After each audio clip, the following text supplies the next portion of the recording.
లేదు అనేదానికి ఇక్కడ ఉదాహరణ చూసుకోవచ్చు. హైడ్రా వచ్చింది, చెరువుల పైన పూర్తిగా ఎంక్వైరీ జరుపుతుంది, ఎక్కడెక్కడ చెరువులు ఉన్నాయి, ఎక్కడెక్కడ కబ్జా అయినాయి దానిపైన ఆరాధిస్తుంది అనేటువంటి భయం కూడా లేకుండా ఇష్టానుసారంగా ఇలాంటి చెరువులు కబ్జా చేసిన వాటికి వత్తాసు పలకడం, మరి చూసి చూడనట్టు ఉండడం, అనేక అనుమానాలు వస్తున్నాయి. స్థానికులు కూడా అదే చెప్తున్నారు. ఖచ్చితంగా దోషులు ఎస్ మీరు చెప్పింది 100% కరెక్ట్.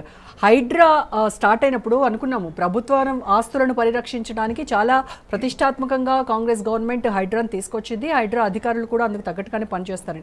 కానీ ఆదిలోనే చాలా విమర్శలు మూటగట్టుకున్నటువంటి వైన మనం చూసాం. అయితే సామాన్యుడు ఇల్లు కట్టుకోవాలంటే అక్కడ పర్మిషన్, ఇక్కడ పర్మిషన్, అవి ఇవి అని చెప్పేసి 100 రకాలుగా ఎన్ఓసీలని అవని ఇవని అడిగేటువంటి అధికారులు ఇక్కడ చాలా క్లియర్గా అర్థమవుతోంది. అది FTL బఫర్ జోన్ ఉన్నటువంటి తుర్క చెరువును ఆక్రమించి బిల్డింగ్లు కడుతూ ఉంటే మరి పంచాయతీ కావచ్చు, ఇరిగేషన్ కావచ్చు, రెవెన్యూ కావచ్చు, ఇంకో వేరే అధికారులు ఎవరు పర్మిషన్ ఇచ్చారు వీటికి? ఇప్పుడేమో మేం కాదు, మా పరిధిలో లేదు అని చెప్పేసి తప్పించుకుంటున్నారు తప్ప. అంటే ఏంటి, రాజకీయ ఒత్తిళ్ళు ఏమైనా పనిచేసాయా ఇక్కడ? అంటే ఖచ్చితంగా రాజకీయ ఒత్తిళ్ళు అని చెప్పొచ్చు. ఎందుకంటే రెవెన్యూ శాఖ, ఇరిగేషన్ శాఖ, ఎలక్ట్రిసిటీ డిపార్ట్మెంట్ కూడా, అంటే కరెంటు మీటర్లు చెరువులో వాళ్ళు చెరువులు చూస్తున్నారు. ఈ తుర్క చెరువు గురించి ప్రత్యేకంగా మాట్లాడుకున్నట్లయితే అక్కడ హై టెన్షన్ వైర్లు వెళ్ళిన పరిస్థితి కనిపిస్తుంది. హై టెన్షన్లు కానుకొని ఈ భవనాలు నిర్మించినటువంటి ప్రభుత్వాలు.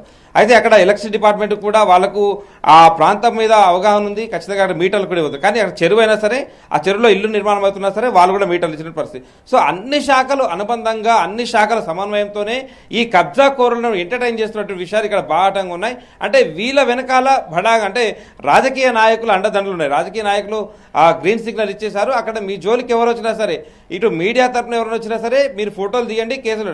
మనం రాజ్ న్యూస్ ప్రతినిధి అక్కడికి వెళ్తేనే వాళ్ళు భయాందోళన, అంటే దాదాపు 10 మంది ఒక్కసారిగా రావడం, ఫోటోలు తీసుకోవడం, మేము కంప్లైంట్ ఇస్తామంటూ బ్లాక్మెయిల్ చేయడం, బెదిరించడం, సో ఇలాంటివి మనకే ఎదురైనట్టు పరిస్థితి. సో ఇలా అందరికీ కూడా చిన్న ఉద్యోగులు సైతం ఈ రాజకీయ నాయకుల ఒత్తిళ్లకు వీరందరికీ తలొగ్గినట్టుగా ప్రత్యక్షంగా కనిపిస్తుంది. మొత్తంగా అధికారులే క్లియర్గా చెప్తున్నారు, అది తురక చెరువు కబ్జాకు గురైన మాట వాస్తవం. మేము కేసు నోటీస్ పెట్టాం, ఆ నోటీసులో పెట్టి కేసు కూడా చేసాం, FIR అయింది, వాళ్ళపైన ఇంకా ఎంక్వైరీ చేస్తే కోర్టు పరిధిలో ఉంది. సో కోర్టు పరిధిలో ఉన్నట్టే క్లీన్గా వీళ్ళు మాకు గ్రీన్ సిగ్నల్ వచ్చినట్టని వీళ్ళు భావిస్తున్నట్టు పరిస్థితి కనిపిస్తుంది. సో ఇక్కడ పంచాయతీ సెక్రటరీ మొదలు జిల్లా కలెక్టర్ వరకు అందరు కూడా అధికారులు ఇదంతా చూస్తూ అంటే ఈ తురక చెరువు అనేది ప్రధానంగా ఇక్ఫై క్యాంపస్, ఇటు మోకిలా, అంటే దినదిన అభివృద్ధి చెందినటువంటి మోకిలా అనేటువంటి ప్రాంతం. అంటే డ్రైగరా వెస్ట్ జోన్లో మోకిలాకు ఒక పేరుంది.